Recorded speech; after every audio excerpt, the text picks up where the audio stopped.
శాస్త్రి గారు కీర్తన పడుతుంటే ఆయన లైవ్ వేస్తున్నాడు రూపక తాళంలో కీర్తన. ఏంటి రూపక తాళం వేస్తున్నాడు అని డౌట్ వచ్చింది. ఆ వెళ్ళే ముందు అడిగితే ఏమండి నేను కీబోర్డు వాయిస్తూ ఉంటానండి, ఇంకా ఇతరమైన రిథమ్ ప్యాడ్స్ ఇంకా ఇతరమైనటువంటి ఉన్నాయండి మంచి గాయకులు అవన్నీ చెప్పుకొచ్చారు ఆయన.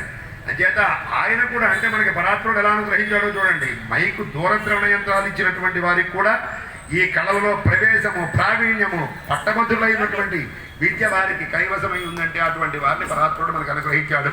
ఏదో చిన్నగా ఉన్నప్పటికీ అన్నీ కూడా అడ్జస్ట్ చేసి పరిపూర్ణంగా ఈ వాయిసే అందులోకి పెడుతోంది.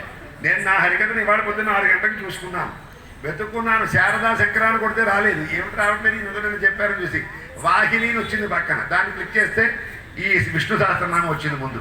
అమ్మయ్య అయితే పర్వాలేదని. అటువంటి చక్కని దూరశ్రవణ యంత్రాలు అమర్చినటువంటి నవీన్ గారికి పరిపూర్ణమైనటువంటి ఆయుర్భోగ భాగ్యాలు కలగాలని ఆశీర్వచనం చేస్తూ వారికి చిరు సత్కారం.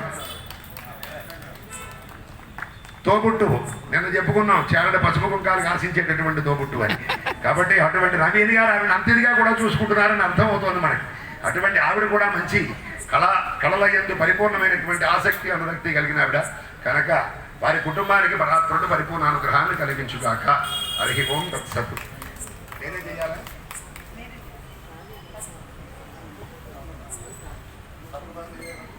నాలుగు రోజుల పాటు ఎంతో చక్కగా ఓపికగా అన్నీ సెట్ చేసి అన్నీ సక్రమంగా ఉండేట్టుగా చూసి చక్కని శబ్దాన్ని చక్కని విషయాన్ని చక్కగా సెట్ చేసి అందించినటువంటి నవీన్ గారికి ఈరోజు సన్మానం ద్వారా. సార్ ఒక్కసారి అక్క